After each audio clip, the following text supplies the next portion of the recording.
Hello, traders. Mark P. Markets here.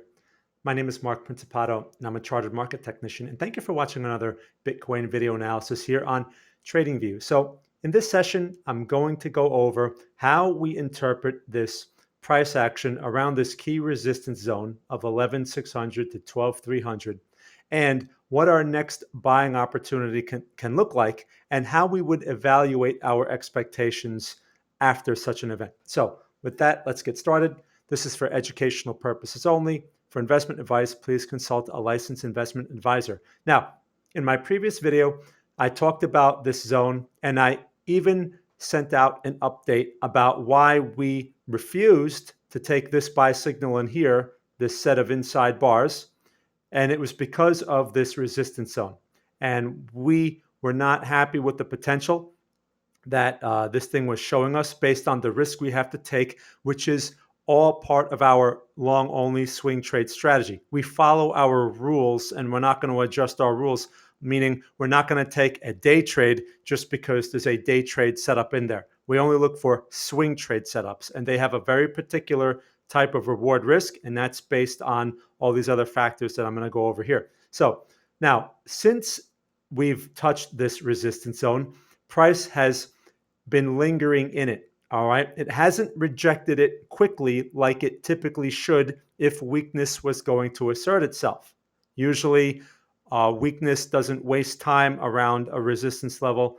It asserts itself quickly, and price usually retraces relatively quickly. Not happening here. This can be interpreted as a sign of strength. So we have these higher lows developing, these little mini higher lows, and this thing is turning into another triangle.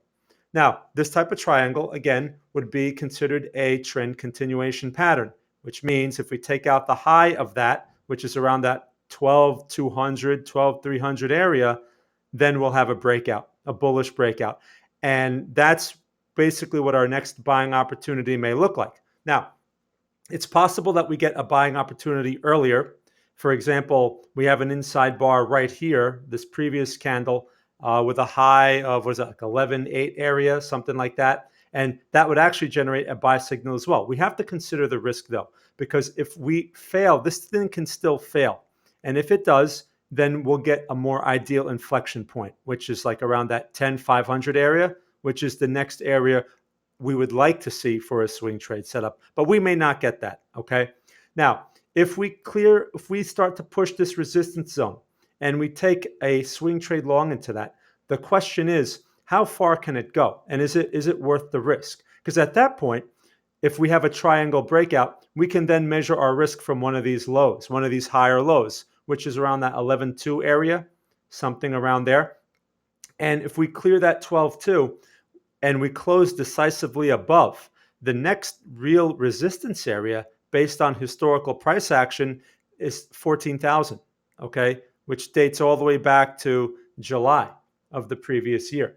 So it doesn't mean it will go there in just one candle, but that's technically where the next inflection point should be, all right, based on previous or historical price action.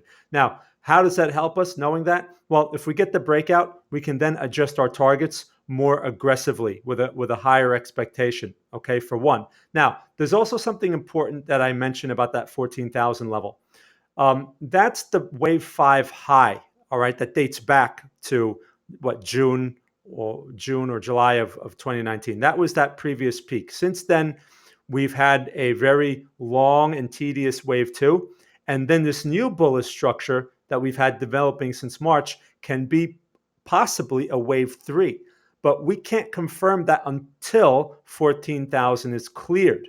Now, people may say, well, it takes that long. Yeah, for this magnitude, yeah. So how does that help us? Well, if we clear 14,000, decisively, meaning we close above it, then that would help us adjust our expectations to be even more aggressive, because wave 3s, as you know, are the most aggressive wave in the Elliott Wave theory. They usually they move the furthest and the fastest. They have a tendency to do that. They don't have to do that, but there's a tendency. So that would allow us to adjust our targets to even more aggressive levels at that point, perhaps in the 15 or 16s, or possibly even higher, since wave 3s usually really go for it. okay?